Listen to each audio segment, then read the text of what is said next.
then we'll straight away go into the content we are going to discuss today.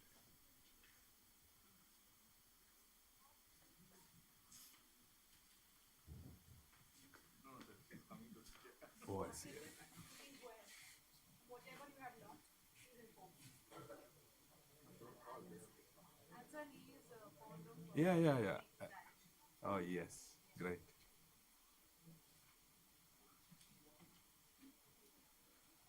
Could you work on that character worksheet a little bit? Sir work பண்ணேன் sir but நேற்று கொடுத்த work sheet work பண்ணல already Worksheet. ஆமாம் sir character work sheet Character worksheet. அந்த story என்ன நிறைய பண்ணுறேன் சரி. இப்போ character worksheet என்ன அது that we will discuss today just now. Just describe how you have worked the character worksheet. Sir first of all character வந்து நேம் கேரக்டரோட goals and psychological depth not only psychological first depth வேணும். ஏன்னா அப்போ தான் வந்து ஒரு character full study பண்ணும்போது அதில் இருக்க நிறைய வேஸ் இருக்கும். நம்ம எவ்வளோ டீட்டெயில் கொடுக்கணுமோ அவ்வளோக்கு எவ்வளோ பிளாட் யூஸ் ஆகும். நேற்று அதை பார்த்தேன். அப்புறம் அந்த ஃப்ளா கோஸ்ட்டு இன்டர்னல் கான்ஃப்ளிக்ட்ல ரொம்ப யூஸ் ஆச்சு. அதுதான் ஆக்சுவலி டெப்த்னு சொல்கிறது அதுதான். 3 எலமெண்ட்ஸ் நம்ம டிஃபைன் பண்ணும்போது ஃப்ளா, ghost and internal conflict, that will give depth to the character. That's what we discussed. So that's highly important that you create something. நம்ம ஸ்டோரியோட கான்டெக்ஸ்ட்டுக்கு ஏற்றபடி அது உருவாகணும் பேசிக்கலி. அந்த கான்டெக்ஸ்ட் தீமுக்கு ஏற்ற மாதிரி ஸ்டோரி கேரக்டர் ப்ரொட்டகனிஸ்ட் எக்ஸாக்ரேட் பண்ணணுன்றது ரொம்ப யூஸ்ஃபுல்லாக இருந்துச்சு. அது ஒன்று டெவலப் பண்ணிட்டு இருக்கேன். சரி, okay. I'll catch up with you later. Anyone who has written the character sheet, please go. Oh, sorry.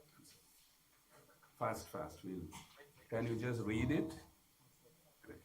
Name Asha. Important qualities: she is kind, quiet, and helpful. She is 25 years old. She lives alone. Function: she is the protagonist of the story. Character arc: in the beginning she feels nothing, but later she starts to feel better and smile again. The character's need: she needs to transform. That is the need of her. The character's take: if she doesn't open up, she will stay lonely and forever unhappy. The character's desire: she wants to feel better and happy again. Character's positive motivation is she just believes that people are good and she wants to help others. Character's limit on self-knowledge is she thinks she is really weak, but really she is very strong on inside. The predominant emotion of the character is sadness. The dominant trait that the character expresses is kindness and which helps others. So the summary of the story. Yeah, please. The summary of my story. Asha hadn't spoken up much since the hospital days. The silence in her flat was much louder than the silence she used to hear. But one day, she heard a small knock came from a neighbor's kid. He handed her a drawing, which I've written, "You are my hero." She smiled for the first time in months. The night, she cried not out of pain, but because she felt like a human again. This is a story of COVID-19, a nurse story. Thank you. Great. Very well. I think it is a very well attempted. He has great attempt on this character worksheet. One thing that we need to address here is there is something which is slightly vague about or generic about things that you have written. See, when you are talking about the name and other things, functionality, that's all fine. But when it comes to her need, you need to be more focused, probably in a second draft. You can identify what actually is her need. We need, not make in generic terms. The whole idea of this exercise is for the writer to get clarity about the character. So when you need clarity, you need to focus on definitions, not generic things. So try to do it again. Sir.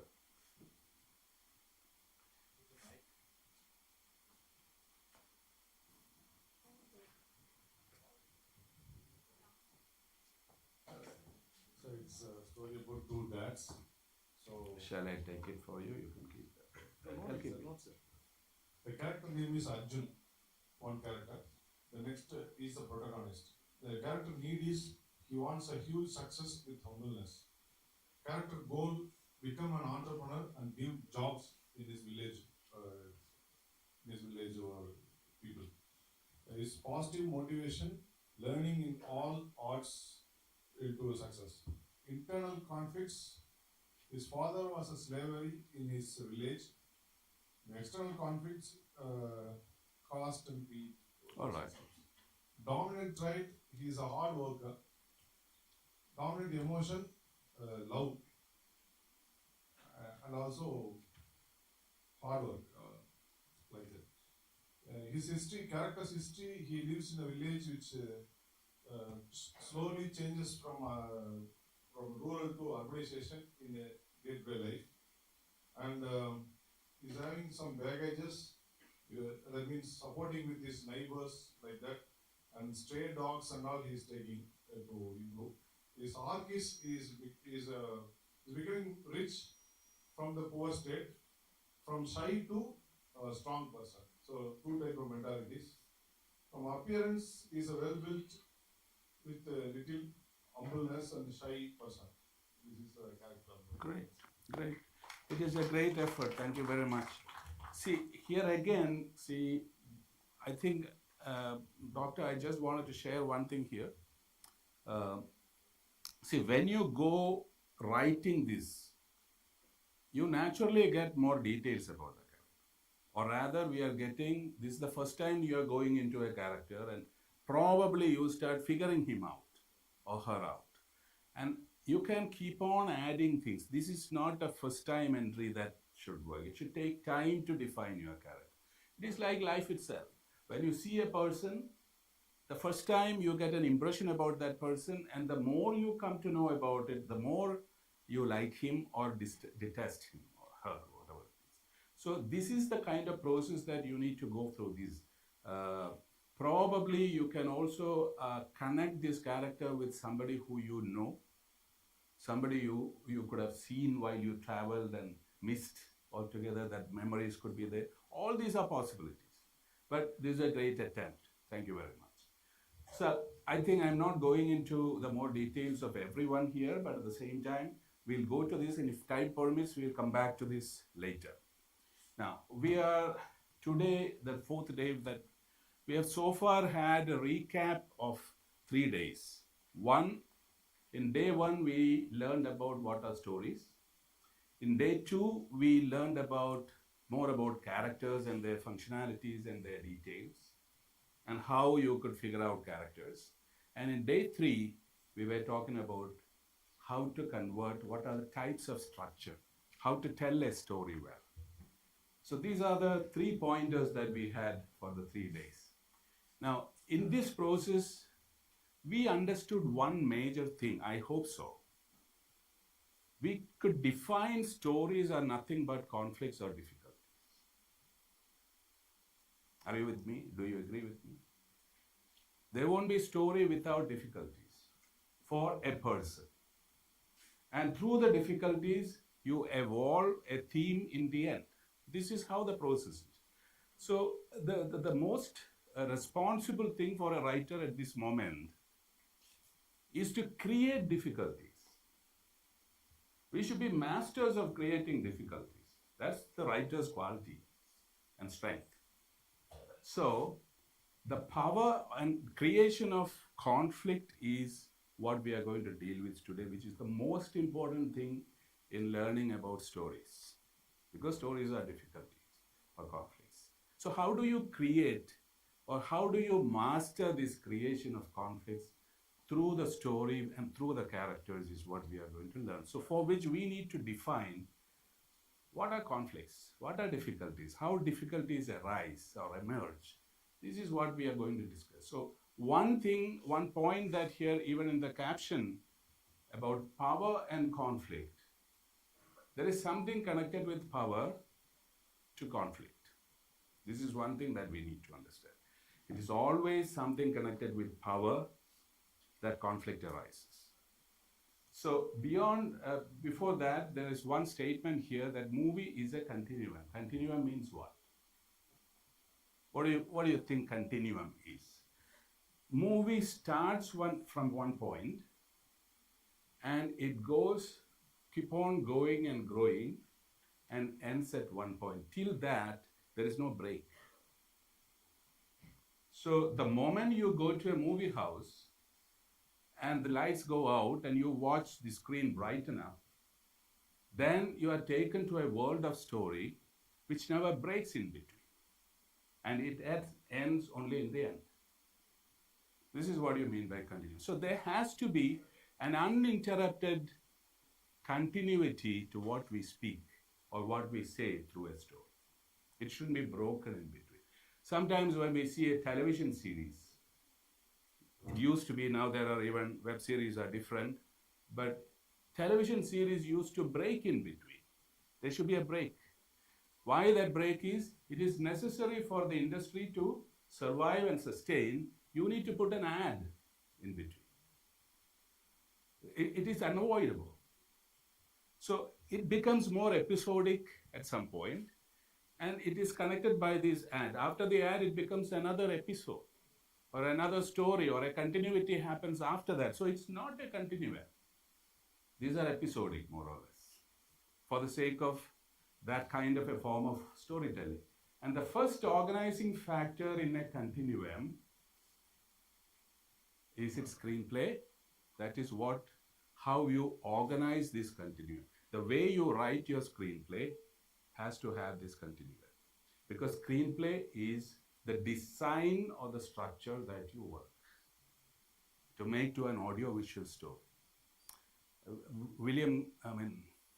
There is a writer called William Goldman who used to say, movies are stories, but screenplays are structure.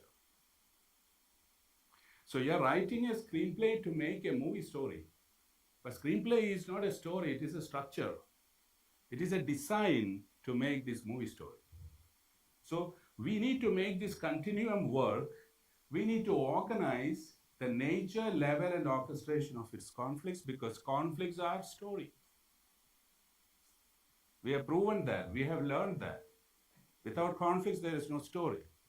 So we are trying to learn the nature, level, and orchestration, and conflict is the core of every screenplay. All screenplays are conflicts, organizing conflicts. Every scene, every character, every moment has to have this concept of conflict.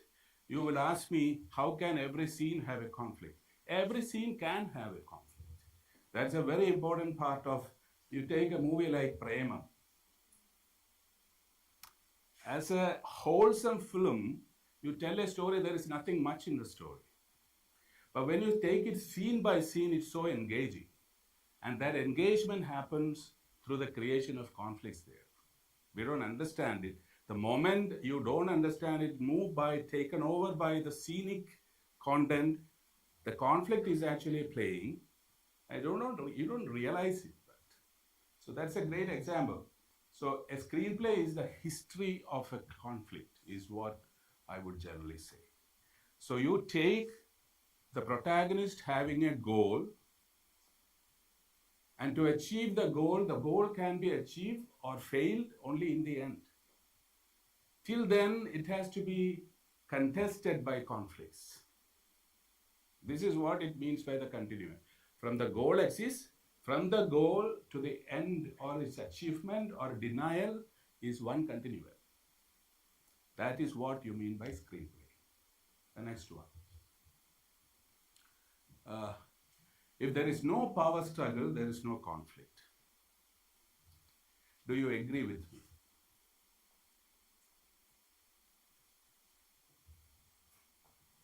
Ma'am, do you agree with me?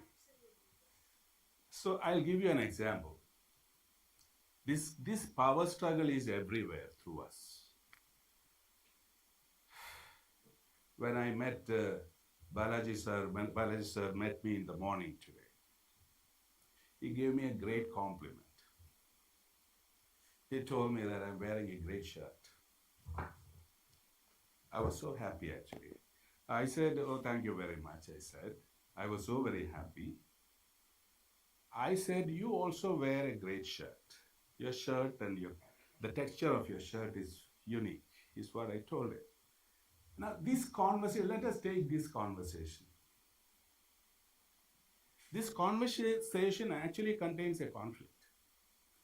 When Balaji sir told me that, oh, you look very young and this thing suits you very well, I get a feeling that I'm better than him.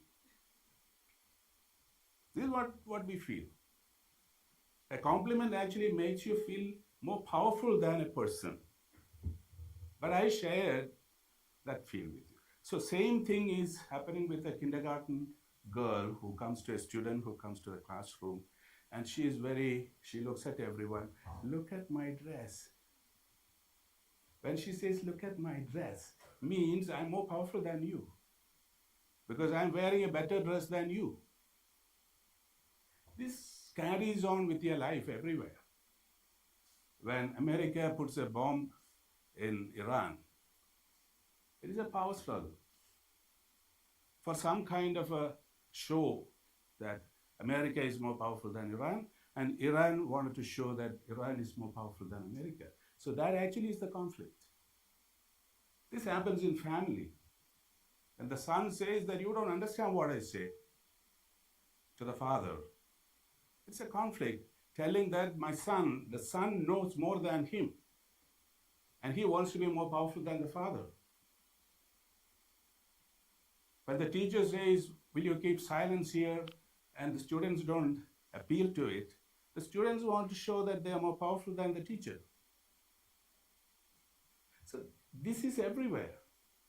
The way we speak, that's a great study. There is a book called I Am Okay, You're Okay. You would have heard about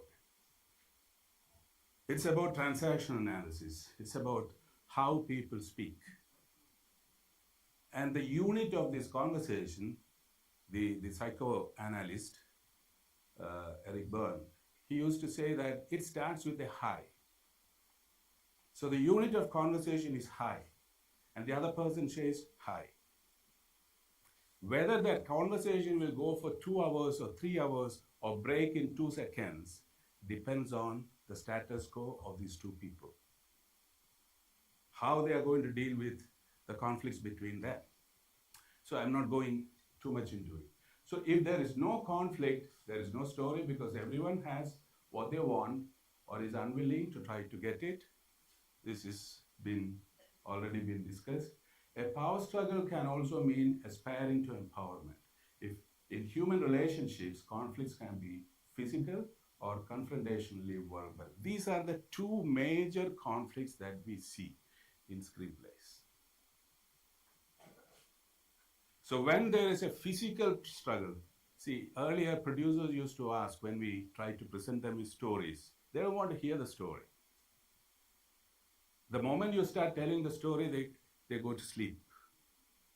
So the pitch guy will try to make sounds to make them awake. This is what it used to happen. And when they're aware of, okay, the story is being told, they won't know the story. But ultimately, they'll ask two questions.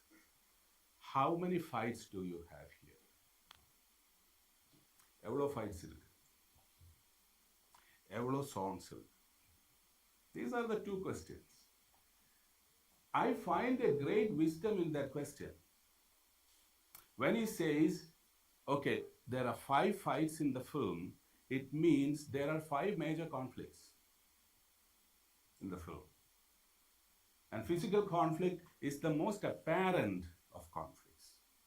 Because anytime, anywhere in the world, irrespective of language or race, if 2 people are fighting, we understand that language, that physical language. We understand the pain of how someone gets slapped on the face. We all can understand that. So it becomes a universal element of conflict. So this is a history of a confrontational physical or verbal conflicts. The verbal conflict is how you speak with each other and create some kind of a result of power out of it. So when you have an argument and you win that argument, what happens is the winner is more powerful than the loser. In a fight, the loser is less powerful than who wins that fight. Simple. So this is one point. Then, so a power struggle, this is the most basic thing that we should understand. Please carefully ask me questions if you don't understand. A power struggle is made up of a goal, an obstacle, and an inability to compromise. These are the three things. So a conflict is generated with these three elements. First, there should be a goal. The goal can be anything. The goal can be anything. Suppose my goal is to walk to the corridor and have a cup of coffee or a glass of water. That's my goal. Is there a conflict? Is there a conflict there? What is the conflict? Who said yes? No. You said. Why? How do you say it's a conflict? I want to go have a cup of water. I want to go to the corridor. Huh? Okay. That actually is an obstacle. My question is, if the teacher doesn't allow us, or anyone doesn't allow you, you have a goal. But the goal will never be, you can't call it a conflict because only you have a goal in your mindset. Am I right? Yeah. Now, look at an obstacle. The obstacle is someone out there won't allow you to go to the corridor. That's an obstacle. Is there a conflict? There is a goal, there is an obstacle. Do you think there is a conflict? Yes or no? No. Why? Because you are not going out. You want to go out, have a glass of water, there is an obstacle, you succumb to that obstacle.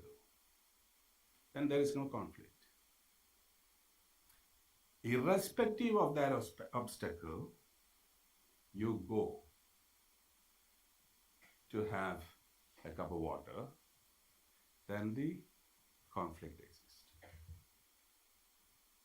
You can take it to any walk of life or any situation of life or any context. These three things will give you conflict. Do you agree with me? Yes or no? Is there any no here? You can ask me questions. So you can place these three elements into any statement and bring out conflict.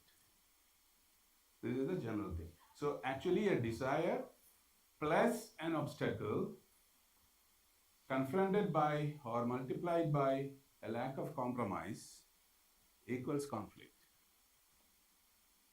This is the theorem of conflict or theory of conflict.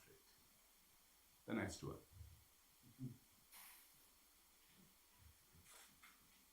The core of screenplay is conflict, not emotional moment. This has to be differentiated.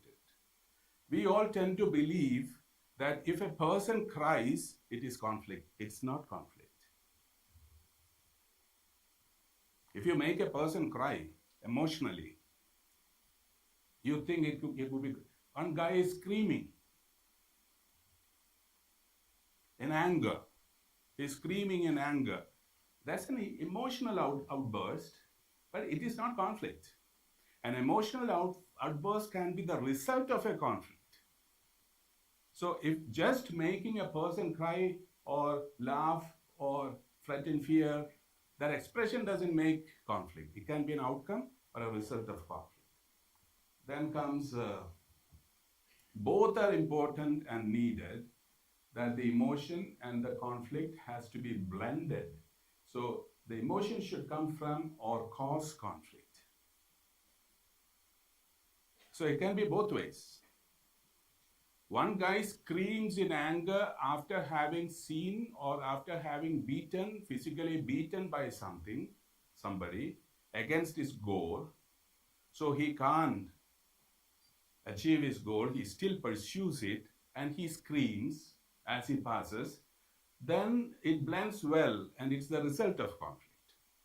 Another way to look at it is a person screams loud and somebody is annoyed there.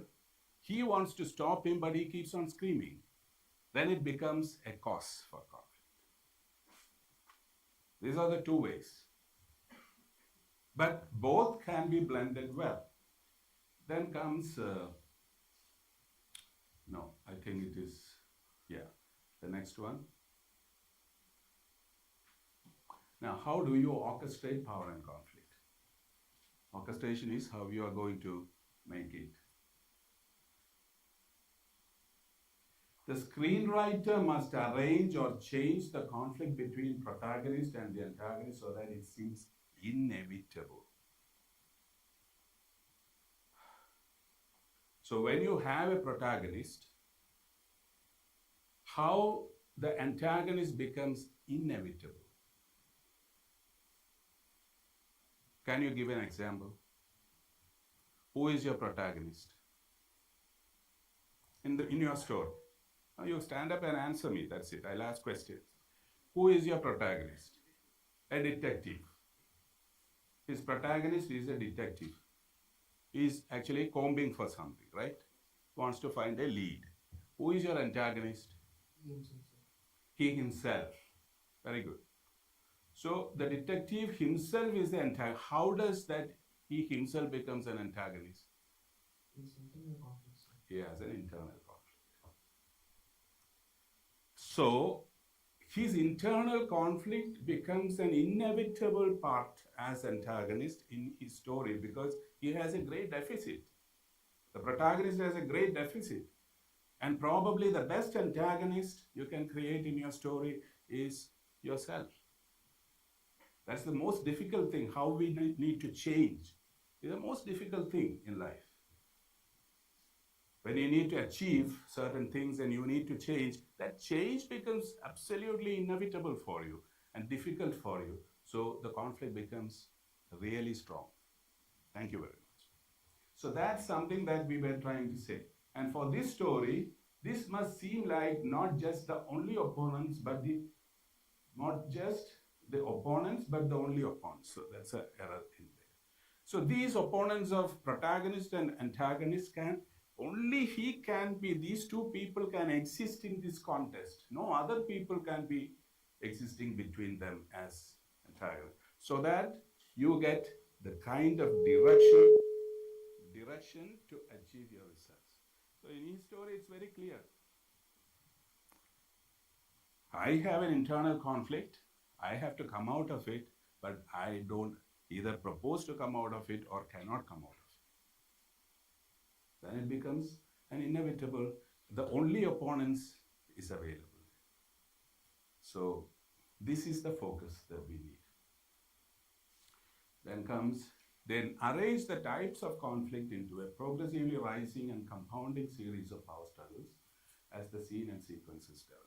So once you arrive at the conflict or conflicts, you have to arrange the sequencing of conflicts in a growing way. So that means as the movie progresses or the story progresses, the conflict should rise in intensity and magnitude. This is what it is. There should be an order and magnitude for this conflict. So you see, I told you the other day, when you have a fight, the climax fight should be the most captivating fight, not the first fight. So even yesterday I was talking about John Rambo's journey. He started with 5 officers, 1 officer and then 5 officers in the police station. Then he came up with 50 of them searching for him, and then the whole battalion. So it's a growth. So it can happen even in the psychological level. It can grow into unmanageable limits. So this is how we develop. The one thing that we develop these sequences, this David and Goliath factor. What is a David and Goliath factor? You might know about the story of David and Goliath? What is the story of David and Goliath? You know? Who knows the story of David? Yeah. Yeah.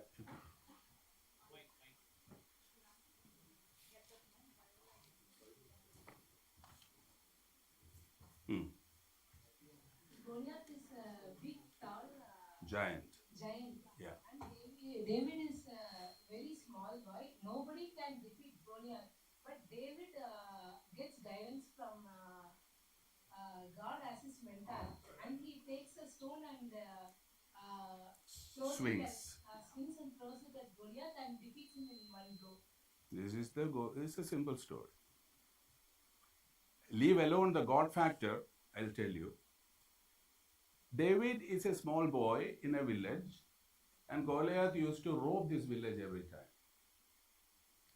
He will come and just pick up whatever he wants because the whole villagers are afraid of him. And he is so huge that the villagers are too small for him. Sometimes he would want to grab a villager and eat. That's the kind of guy he is. So once he goes to a village and the villagers are afraid of this whole coming of this giant, and they want, somebody has to go and put the wealth in front of this guy's feet. So nobody wanted to go in front of him. So this boy initiates and say that, okay, I'll do it. So he goes there. And the villager, this giant is actually irritated because he can't even see this boy well. He's so tiny. When he's screaming at the village and getting anger, brewing, this boy was having a sling. And he just throws it on, it hits the temple, and it goes up. Same thing is the relationship, or should be the relationship, between the protagonist and the antagonist. The protagonist should be the David, and antagonist should be the Goliath. Why? Because the prospects of conflicts are more physical, psychological, and all power. When it comes to that power struggle, Goliath is beyond compare when compared to the power status of David. So that actually brews conflict initially. That is one way to go about getting the conflict. The second is circle of influence. I want to ask you a very private question. Somebody can answer me. I don't want to beat around the bush too much. I want to ask you a question. Who do you think has the most influence on you? Or who do you love the best in your life? Mother. He loves his mother. What about you? Parents. Doctor. Grandmother. Now I want to ask you a question, another question. Your mother tells, don't go to college. Will you do that? No. Your parents say, don't go to school, or don't watch movies, or don't watch a mobile phone. Will you do that? Mobile phone, maybe.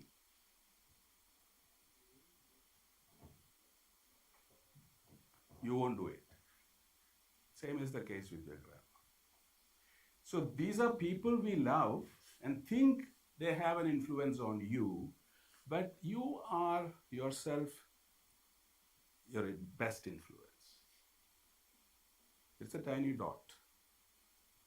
We all have that tendency, human tendency. But the loved ones and the most loved friends is another circle around you. They'll give you opinion, they'll give you suggestions. You'll consider it, and then you make your decision. So this is the circle of influence. The best is that dot which is you. The second is your best friends and relatives. And beyond that, there is another circle called the community, This is a community. So you come to school, that's a community. You have friends here. Not like your best friends or relatives, but they are friends. You go to a gymnasium, there you find another set of friends. You go to a football ground or evening you go and play, there is another community out there. So there are many, many groups who may have some influence on you. That's the outer layer, the third outer layer. And the outermost layer is the society. And you hate the society. Because society gives you a lot of restrictions. Society gives you a lot of rules. So this is the gradation of influence on you. So this circle of influence actually is from here to another circle, to this circle, to this circle. All this can be channeled to the power struggle. So that the magnitude, along with the order of growth, this is how you make the magnitude of conflicts. So it can be a conflict within yourself.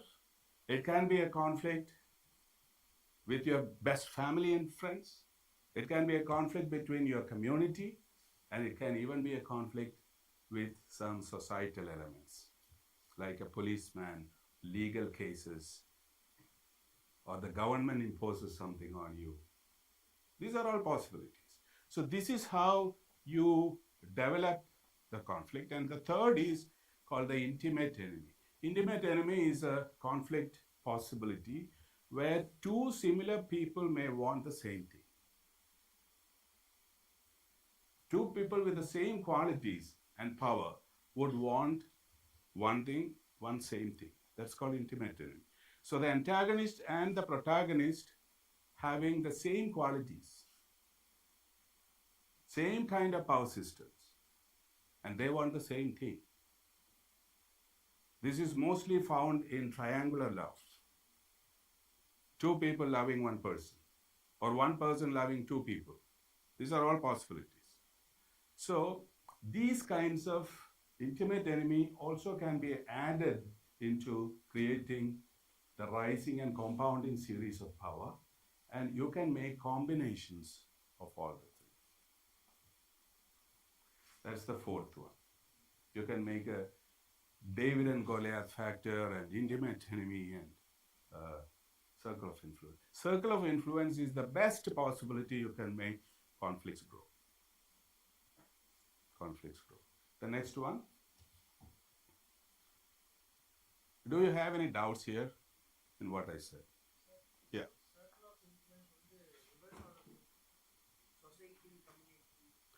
Any which way, there is no order. You can take a conflict from yourself. It can be from the society. It can be from any of the community elements.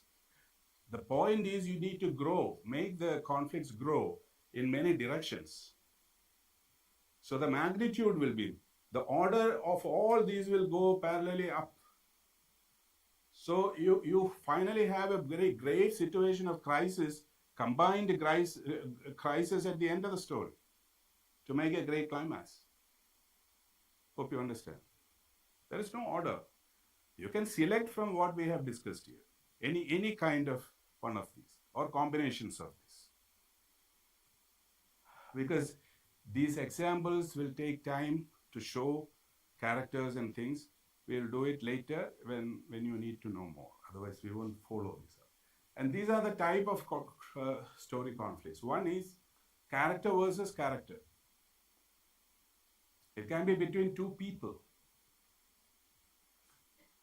the father and the son, the employer and the employee. So it can be two people. These are all people-based. And the second is character versus society. Society is comprised of many departments. It can be a conflict between a police department. It can be a conflict between a hospital. It can be a conflict between a character and a legal system. All these are possibilities. These are all part of the society. And then comes man versus nature. a character versus nature. That's why I'm saying you can combine these types and the circle of influence. So you can multiply in many ways.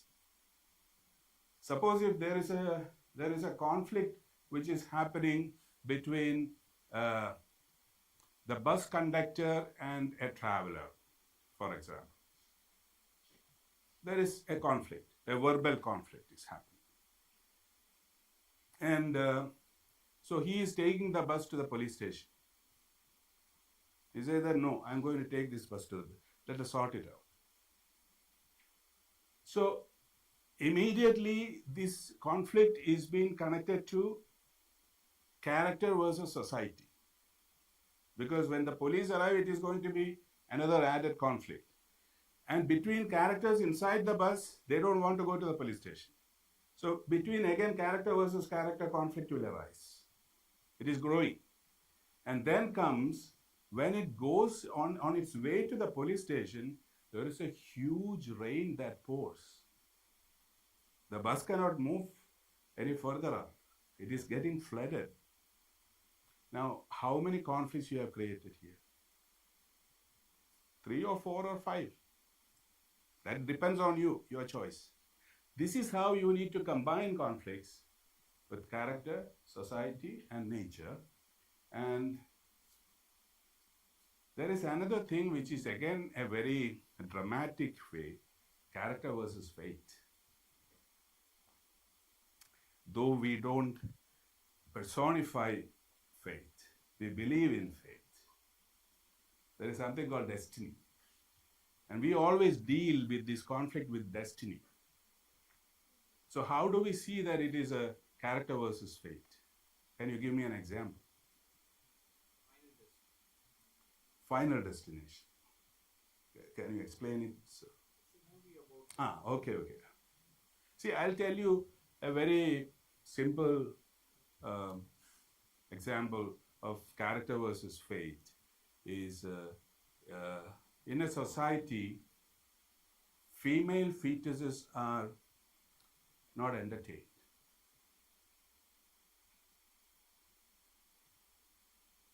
The society doesn't approve of a female fetus,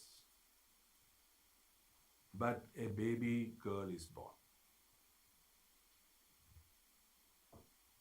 In a society who doesn't accept females. That actually is a great character versus destiny.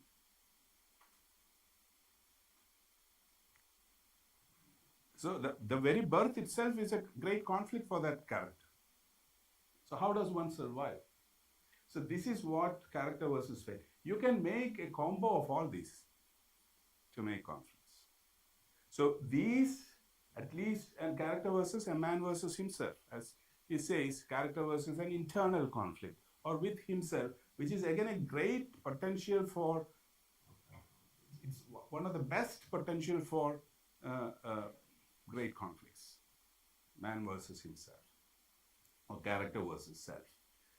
So with these 5 types of story conflict and the 3 elements of orchestrating conflict, like David and Goliath, intimate enemy, and circle of influence, you can create umpteen number of conflicts in your story. And each of these line of conflict can grow on its own. Hope you understand what I mean. If you have any questions, you can ask me later. And then comes the types of conflicts combined with each other in many ways. One is called upping the stakes. You know what is stake? What is stake?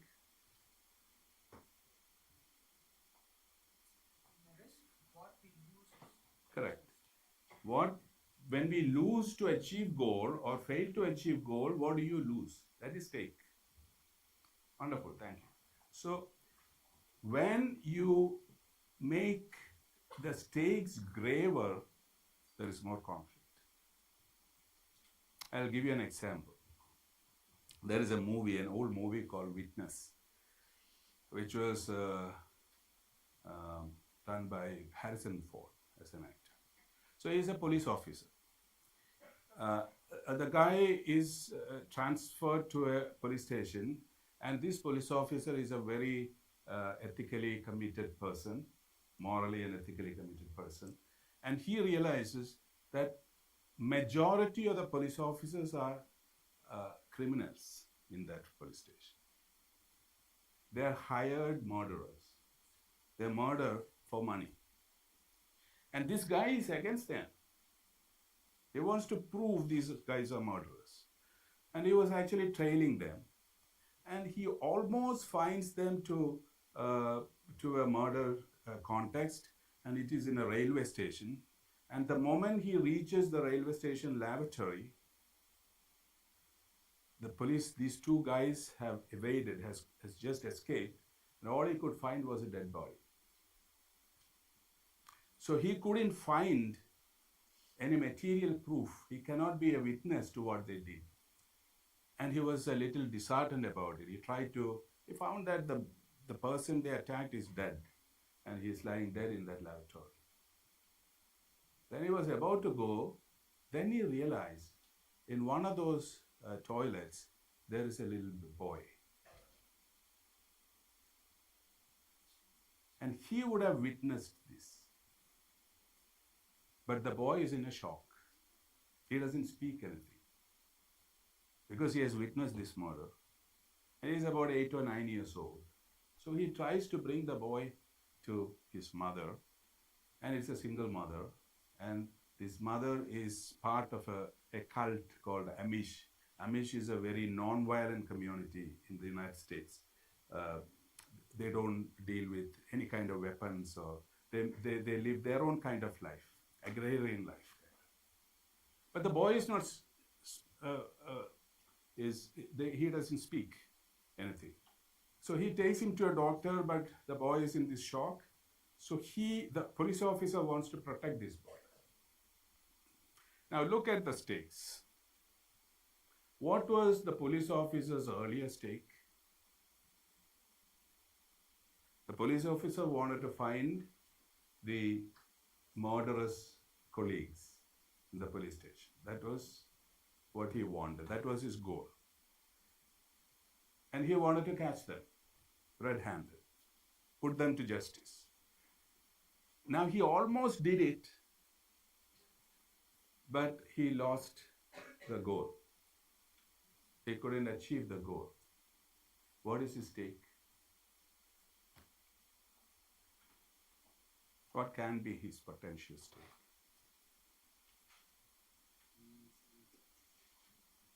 He could be murdered, right? Those two guys are murderers. This police officer is under their scanner because they are a potential threat. They know that he is behind them. They are murderers. So his own life is in stake. Then he finds another boy is a witness. And he protects that boy and make him a witness. We are upping the stake. Because one more living boy's life is in stake. This is called upping the stake. So when you up the stakes, as the story progresses, we can design it in your screenplay that the potential risks are growing and the conflicts are growing. Did you get what I say? Any questions? Do you understand what I say? Then there is something called trap. Trap is another dramatic material that we weave around a character. Suppose, for example, I'm just not losing time. There is a novel called Not Without My Daughter. It was later made into a movie. It's about a lady who finds a boyfriend when they were in the United States. And they were seeing each other for about 6 years. And they got married finally. And now they have a baby girl who is around 6 years. So 12 years of relationships. And the boy was an engineer there.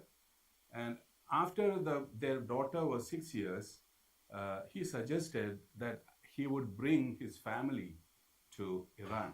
You know, what's the capital of Iran? Tehran. Tehran. And the family was quite happy about it, and they flew to Tehran and they went to this man's house. It's a very traditional Muslim house, and slowly the wife realized that her husband has no plans to go back to the US. They never knew about it. The US consulate is about 3 kilometers from where they live. So the lady makes a plan to escape to this US consulate. But she makes a trap for herself. She decides, I won't make an escape without my daughter. And that's going to give her more troubles. It's not easy. This is called the trap.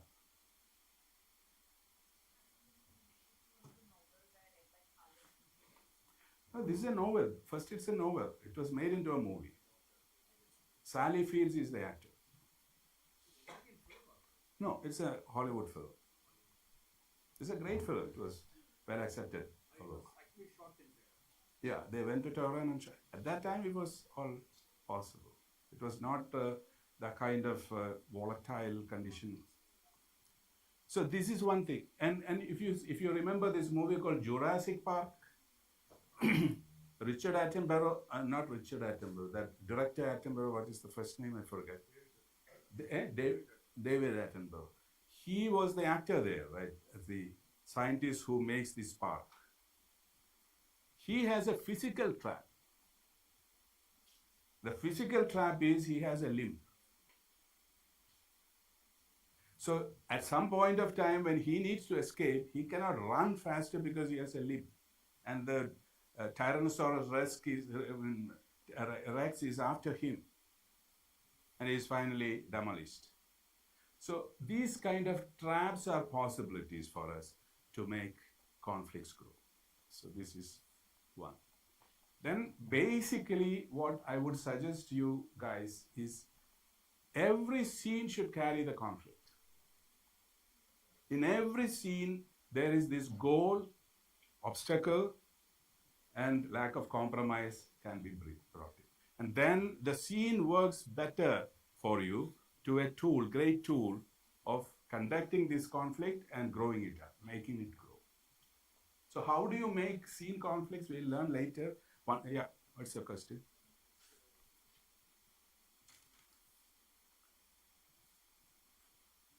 Sir, you told every scene has conflicts, sir. You say Tamil சொல்லுங்க. I understand. corridor, you walking in teacup. In corridor, You walking water, yeah. water, sir. Teacup. So Water. teacup. Okay. You corridor in teacup. You in yourself you believe in better, sir. எனக்கு புரியல. Sir, corridorல நீங்க walking பண்ணிட்டு teacup சாப்பிட்டு வரீங்க, sir. Tea. You told yourself believe there is an conflict and power also. So every scene has I understand what you are trying to. When I told about a scene where I walked to the corridor for a cup of water, how can that scene has conflict is what you are asking, right? Am I right? That scene definitely has a conflict because you are actually jumping an obstacle. You are not allowed to go there. So that scene definitely carries a conflict. And it also will provoke another conflict after that. See, when you say about conflict, it can have varied approaches to make that conflict. One thing is, let us say, you are driving your car or a scooter. You are going through a village road. As you drive, you look on your left, and you can see thick clouds which are just over. It is coming over the horizon, and it's almost coming to the place you are driving the scooter. Thick rain clouds. What does that give you? It can rain heavily here anytime, and there are thunderbolts coming. But there is no rain. You're still driving. That's called the imminence of a conflict. Imminent. The conflict will arrive soon. That itself is a conflict, is what I'm saying. So it is not in every scene you have to create this. You can also propose a conflict in the next scene, but this scene will carry that prospect of conflict. Hope you understand what I mean. So this you can instill into the, how you can do that we'll learn a while later when we learn beats. So these are the pointers of the types of conflict and how you are going to work the conflicts to your benefit in stories is what to discuss. The next slide. Let us come up with beat.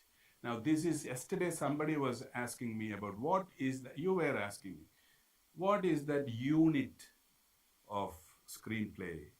Somebody was asking. You asked, yes. What is the unit of screenplay?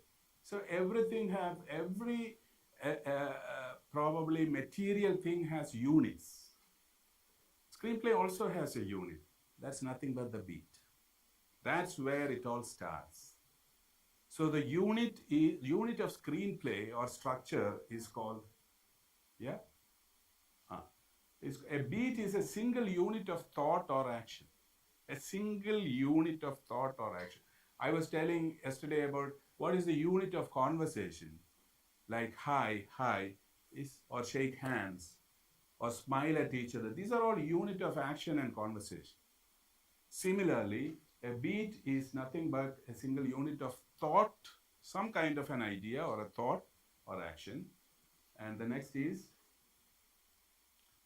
it's small unit of dialogue or behavior that's accented by a particular emotion. That again is a beat. A unit of thought or action which is supported by some emotion. A particular emotion. Anger. So suppose I say, what can be that unit of anger represented? What is the unit of anger represented? Suppose if I just bang my fist on the table, that is a unit of action representing anger or despair or frustration. That is the unit. It can be verbal. You scream at somebody like, you up, then you control. That is a unit of, you're just trying to explode, but you are controlling. That is a unit of thought or action. The second is a change in emotion, subject, or action marks the beginning of a new beat. So when I am in anger, I just wanted to say something angrily out, I stop, and then I walk up and make some breaths. That is a different thing that I am doing. So it's a different unit. From action, I am changing to some deep breaths to control my action, but that is a different activity. Or else I would have gone there and banged on somebody or something. So this change is something that we need to address. So a change in emotion, subject, or action marks the beginning of a new beat. I'll show you an example. Can you show that? It is a small scene. You can read through that scene and find how does the thought or action change in that scene, or where all does it change in that scene. You can go through that. Yeah. This is the context is there are parents, and the parents bring a schoolmate home, who is a girl. The boy takes his schoolmate home, and he's been there is a dinner being served, and at that time, on the dining table, the boy brings the girlfriend out there, and the mother is Geeta is the girlfriend, and the mother is asking questions to the girl. This is actually so dinner is set. Extra table leaves have been placed in the table to handle guests. Everyone gathers around a meal of rice, green bean casserole, and piles of mashed potatoes that look like the mountains of a moon. Mother, we are ready. That is what mother calls from the kitchen. Mother places the coffee mug in front of the father.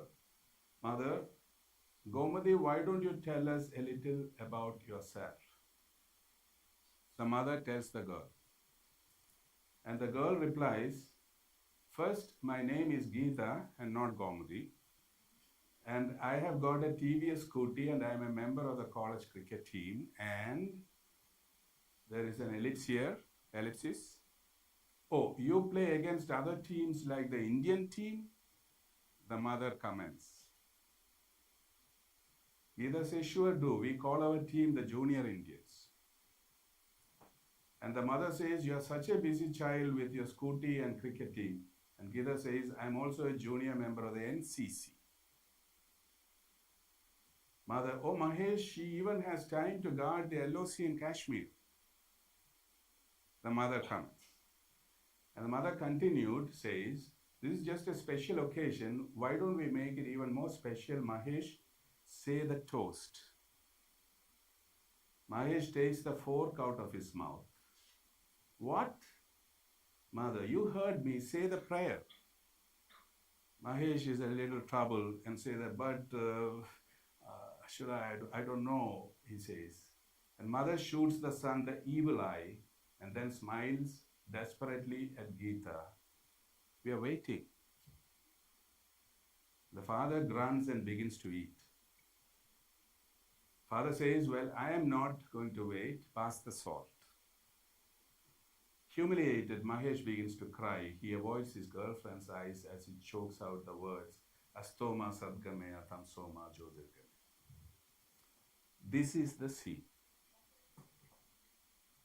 Now, we'll go back to the original page. What are the beats in this half page? Or are there any beats?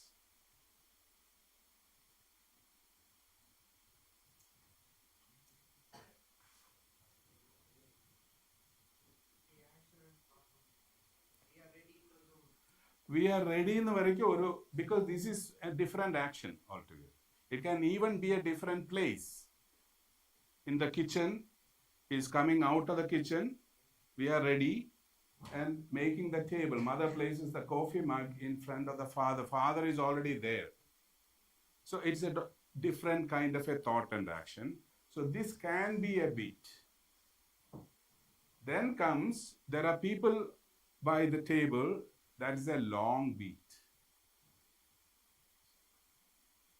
We'll go up. I'm just trying to move it up here. We'll go up. Yeah. So I'll show we'll cut the time. There are beats like this. Whenever there is a change, there is a beat. Whenever there is a change of dialogue or emotion, there is a beat. So we'll do the second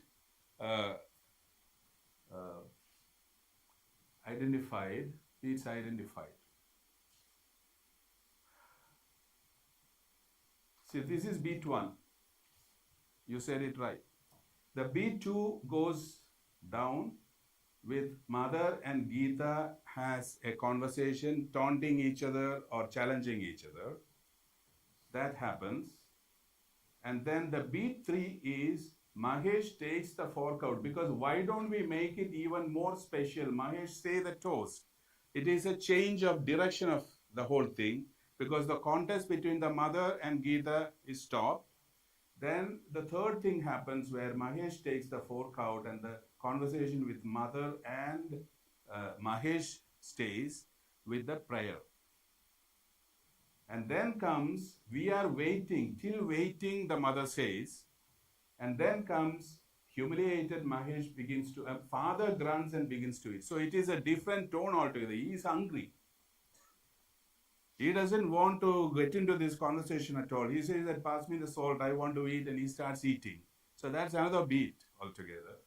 And beat 5 is humiliated, he comes back. So there are 5 beats in this scene.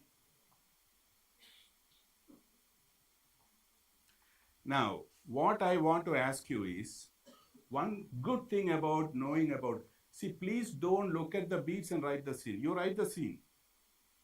After you write the scene, try to identify the beats.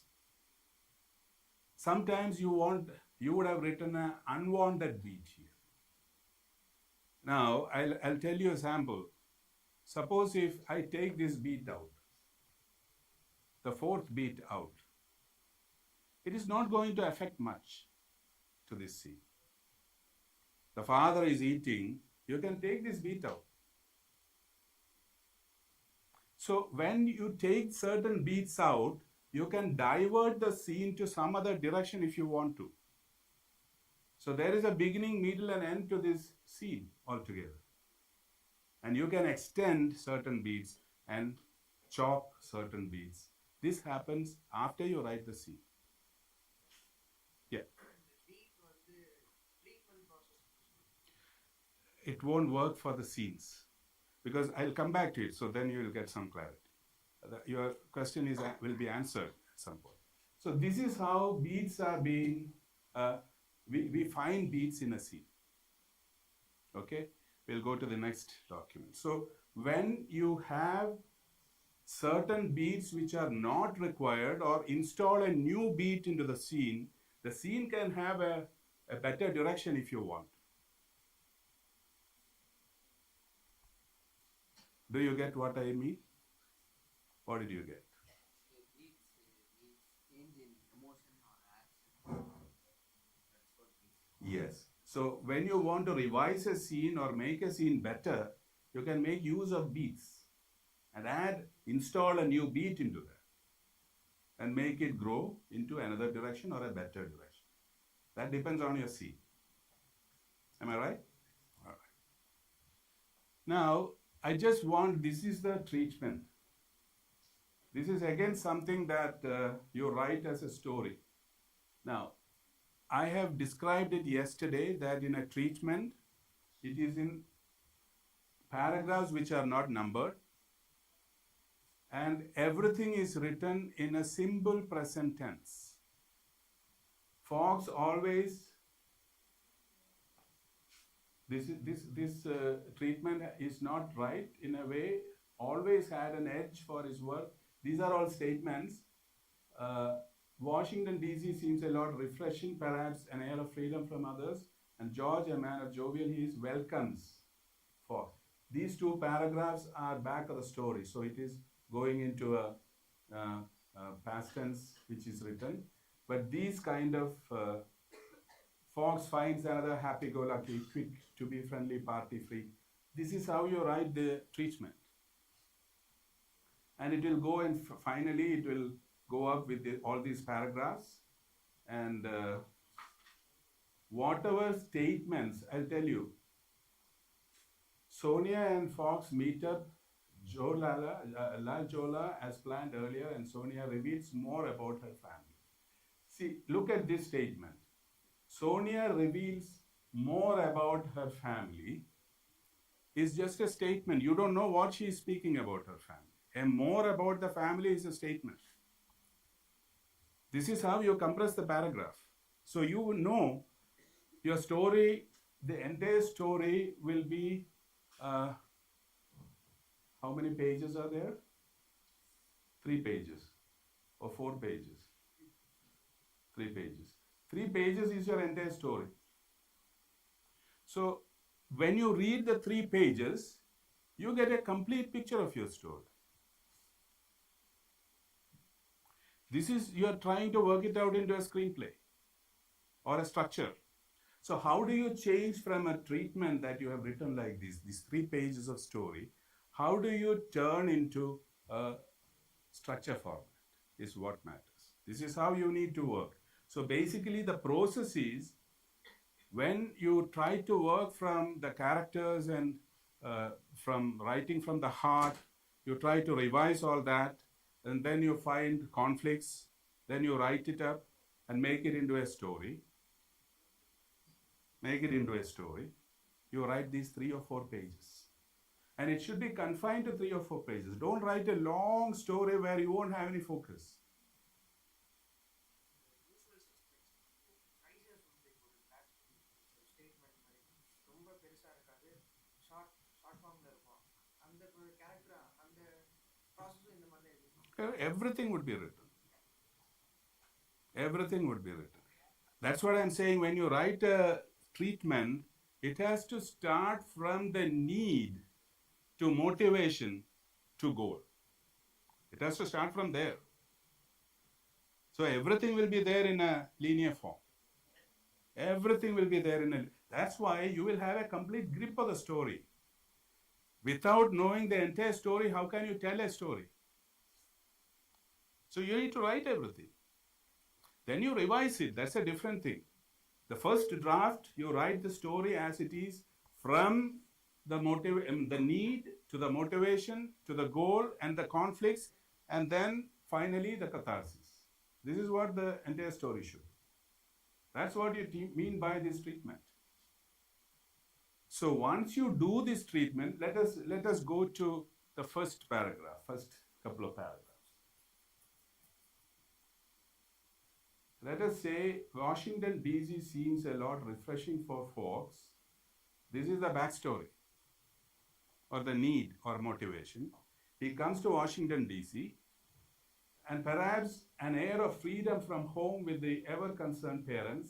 And George, and a man jovial he is, welcomes Fox to the new post with the Justice Department, puts Fox in a lot of ease with his free and friendly official outlook. Still, Fox seems to fondle the thought why he has to take this up. Does he need a new pace of life? And Fox finds another happy-go-lucky, quick to be befriended party freak, Nayak, his happy colleague at the new office, who is keen to show Fox the best of Washington, D.C. Soon, in one of the happy times, Fox meets Sonia, an artistic photographer.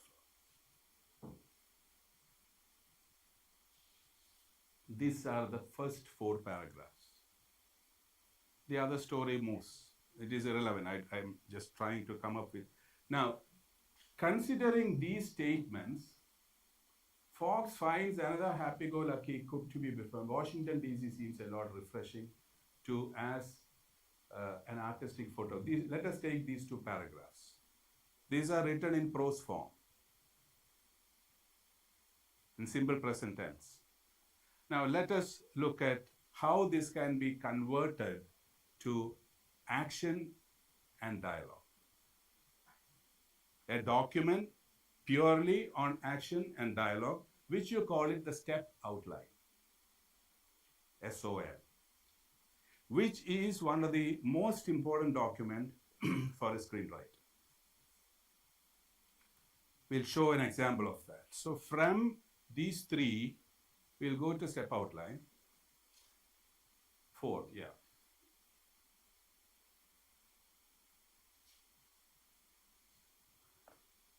This is the first line. Tidal basin. The paragraph is numbered. It is still in, everything is in simple present tense. Tidal basin, jogging early morning, we meet Fox running towards his office. The atmosphere of Washington, D.C. is living. This is the time, roughly the time. It can be 1 or 2 or 3 visuals here. But roughly it could be 30 seconds, maximum. Second, low office, his current boss, George, congratulates him. We don't know how he congratulates, but he congratulates him. This is an indicative of the dialogue. You know, you can put the dialogue later, but congratulates him. Fox still is not sure why he is decided to take the new position with the justice. So that is actually again Fox's reply to George. It is indicated there. but it is indicated in a reported voice. Something is compelling him, maybe just the need for a change of pace. This is again dialogue. This is an indicative of dialogue between George and Fox. Hope you get it. So we are actually converting the statement to a form of dialogue and action. Third, I have put a mark here of yellow here, highlight. Georgetown restaurant. This is the place where it happens. His friend Nayak toasts him. He notices a lovely woman nearby arranging photos in a portfolio. This is Sonia. Fox initiates small talk, asks for her card. She is prepping for a show, has a studio in 88 Circle. Everything is action and dialogue. So the statements are no more there. But this is again a composition of somewhere around somewhere around 2 or 3 or maximum 4 scenes, small scenes. This is how it is. Now, once you write like this, you can show the entire document here. It can be in numbered paragraphs. We can go to the entire list of things. There are about 5 or 6 pages, 6 pages, 5 pages. There are 34 paragraphs here. Washington Fox takes early morning hog before returning to his old job. That actually is the entire story. Structure. In small paragraphs. So when you start writing, you get a grip of what the structure is. Reading 5 pages. You don't have to write the scenes to read or get to know about the structure with 100 pages, no. You can read 5 pages, get to have a grip of structure. Now come back to the first page. This is a step outline format of comprising it to 34 or 25 paragraphs. Now let us look at the third. We'll come down to the first. Yeah. Now let us look at these 3 paragraphs. These 3 paragraphs, I'm taking the third paragraph. I'm again expanding it to a detail of action and dialogue, which is called beat sheet. So if this paragraph has 3 scenes, this may have 2 or 3 scenes. I'm not going there. You can also do the same thing. This is something that happens in one particular location, and that location I am going to expand more, which is called a beat sheet. Beat sheet is the expanded version of step outline. And when you read the beat sheet, it is as good as reading your screenplay. It is slightly more expanded than this. We'll go to that beat sheet. Then we'll go for a break after this. So SOL, from step outline to beat sheet, I'm talking about that third paragraph, which is the 4th paragraph here in beat sheet, because in the first 2 paragraphs will come to 3 scenes. This is the 4th scene. 4th scene will go for an interior Georgetown restaurant evening. I'm giving a definition about when it happens, a definition about it is an interior and the restaurant. Fox and Nayak dine at the restaurant, the place sort of smoky and crowded. I'm giving a visual about that restaurant. It's a smoky place. Fox obviously likes the crowd than the ambience, especially the ladies dining. So there are other groups dining. The definition of that location is there. And especially the Fox comments about the dull place Nayak had taken him to last time. And before Nayak replies, he finds Fox walk towards a young lady, beautiful and smart, arranging photographs for display on a table. So you are introducing another character and her actions are there. There is no dialogue recommended. Fox easily starts a conversation. Easily starts a conversation will come in the scene. You are not going for that detail because this paragraph will go to otherwise 2 pages. You can't afford to do that. This paragraph can be hardly about 5 or 6 page lines, and finds her to be a photographer having a studio at 88 Circle.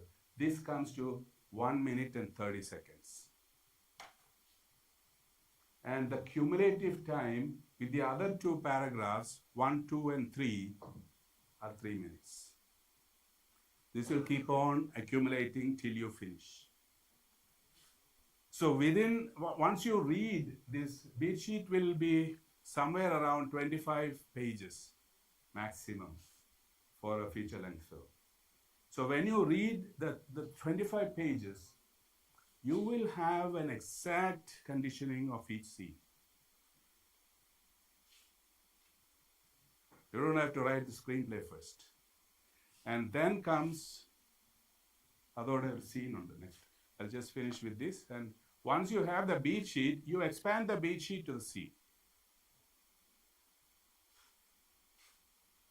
Yeah. Now I am expanding the fourth scene like this. Hope you remember, I have given a 1 minute and 30 second there. So I have written this. Let us go up from here. This is the detail of that scene with dialogue.